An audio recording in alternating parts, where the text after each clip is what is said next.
Hey guys, and welcome back to my channel. In today's video, we're going to talk about how Vancouver land appreciates so significantly in a short amount of time in a term that we refer to as land lift. Real quick before we get started, if this is your first time to the channel, my name is Hassan. I'm a real estate agent in the Vancouver area, and I make this educational content to help you in your real estate journey. I want to give a very quick shout out to two of my clients from YouTube. We just removed subjects on their investment condo yesterday evening, so I'm super stoked for them. I have another YouTube client we're going out later today to hopefully secure their downtown Vancouver bachelor pad. So if you're in the Vancouver area and you want to talk one-on-one about your real estate situation, you can book me in the Calendly link below or send me a text, shoot me an email, give me a call, whatever's easier for you. All right, so land lift. The reason I want to talk about this today is it's been sparked by a few articles that have come out this past week about Vancouver real estate, and truly sparked by that Canby corridor, which we have talked about before on my channel.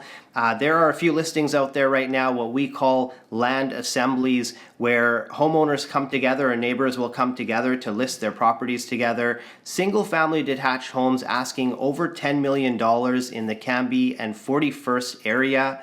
Now, how does this happen? Now, these properties themselves, these detached homes, if you look at them on an individual basis, they're all assessed anywhere between, say, 2.5, 3 million to 4.5 million. So you see examples of homeowners coming together, or even properties listed on their own. There's one on 41st listed on their own, asking, double, 3 times, sometimes 4 times their assessed value for a sale price. Now, as we talk about assessed values and them targeting that sale price, of course, they may not actually hit that number, but how do they get to that? How do cities appreciate their land so much seemingly overnight? And basically what happens is cities like the city of Vancouver, they'll come up with a general plan, what they call an OCP, an official community plan, and it'll be a very grand vision of what they want the city to look like over the foreseeable future. And sometimes that can be quite a long-term future, but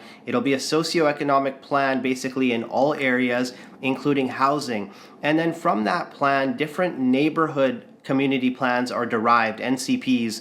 For example, there will be the Broadway plan, which we've talked about on my channel, the plan for Mount Pleasant, and in there will be housing components. And a lot of times as cities grow, they're shifting how that housing component will look. Now, City of Vancouver, RS1 zones, that's the zoning. Single family zoning is predominant across the entire city, and obviously shifting towards more multifamily, whether that's low-rise residential or whether that's a condo tower. And when that shift happens, all of a sudden the home that you own changes in value, because now what we're looking at is not necessarily what a consumer is going to purchase your home for, but we're looking at what a developer will purchase your home for, and hence being able to build something larger, add more housing units to the community. The developer obviously is going to pay more for those plots of land in order to be able to develop at that scope. So when you're driving down 41st, or you're driving down Oak or Canby and you see multiple real estate signs in a row, what you are looking at is what we refer to as land assemblies. And it's essentially when the homeowners realize that if they come together and create a larger parcel of land, each of their homes is going to be worth much more on the market to a developer. And oftentimes when community plans change, for example, when the Broadway plan was introduced, now developers are also reaching out to their real estate partners, asking us to speak with homeowners and see if it's something that they would like to do in terms of listing their properties in an assembly type format. Or sometimes the homeowners themselves get curious and they reach out to realtors, the realtors that they trust, to determine, what is the value, what's the development value.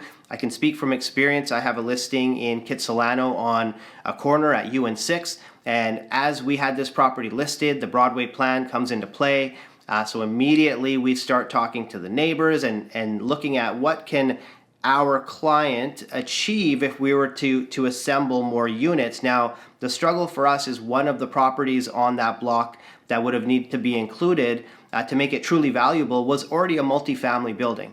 And so it already carried a significant level of value, not just monetarily, but then also to that specific homeowner. And that's the challenge with land assemblies, is you need everyone on board to put it together. But if everyone is on board, the greater the land size, the more value it's going to have to the developer. And that's essentially what is increasing land values in Vancouver over time. Now, here's where things get really interesting, because I talked about the listings that are asking 10 plus million.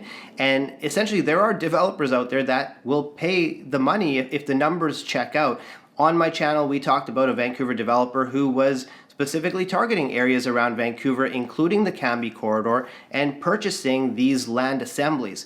Now, one thing you have to keep in mind, and this is not a city of Vancouver thing, this is just a city thing, a municipality thing, is cities always want a piece of the action. They don't want to be watching homeowners or anybody making too much money without them getting their piece. So essentially what happens is, when these homes are listed in land assembly format, what the city says is that, when the developer comes to actually put their development proposal forward, we want to capture as a city 75% of that land lift in the way of community amenity contribution. So the developer essentially paying 75% of that land lift to the city, and the city basically is going to take that money and put it towards amenities, which does make sense. We're going to need some more daycares, community centers, park spaces. When you're increasing density, you need to fill around it to make the area more livable for more occupants coming to the area.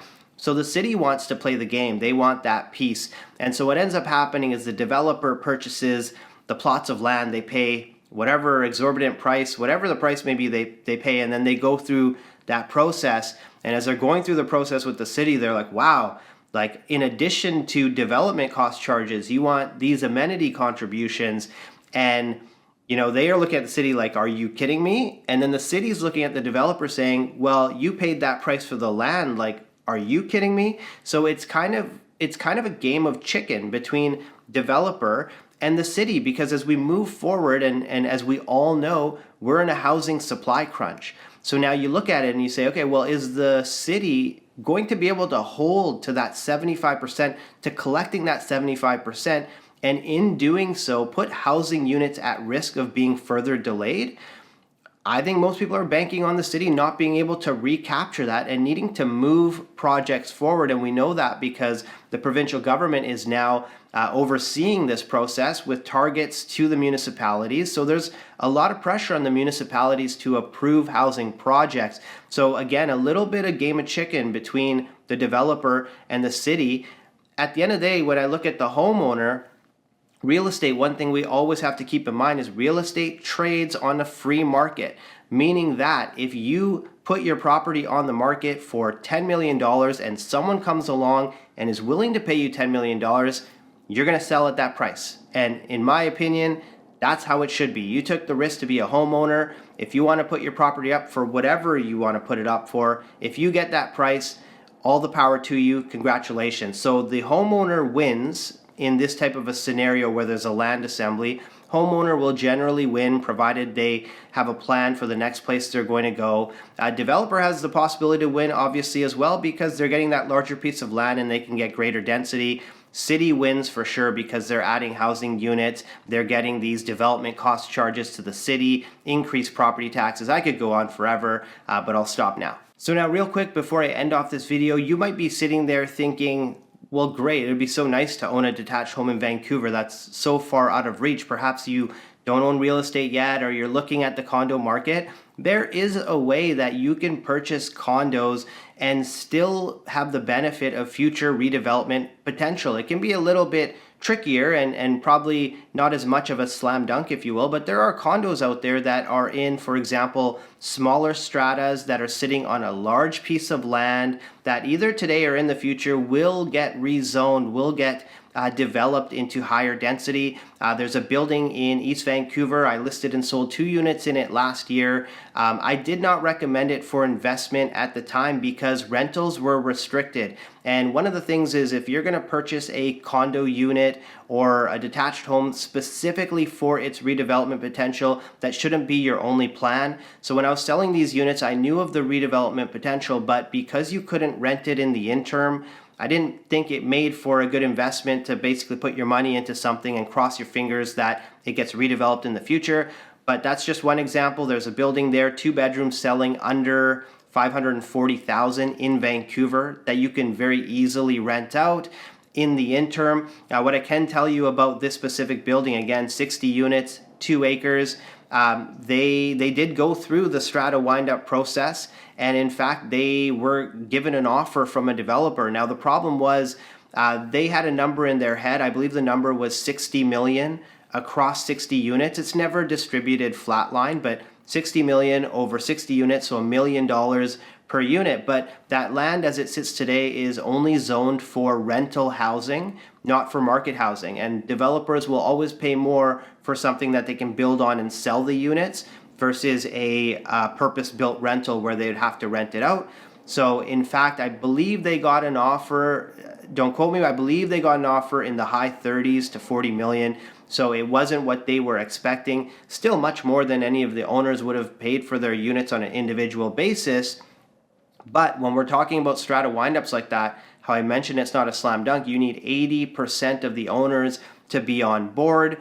Now, as this building shifts to allow for rentals and more investors now come into this building for rental purposes, I think there would be probably a stronger look at that strata windup process, again, as that happens over time. But the point being that you can still get involved in the redevelopment potential game even when you're buying a condo. The other thing to keep in mind with land assemblies is that you need 100% of the owners on board.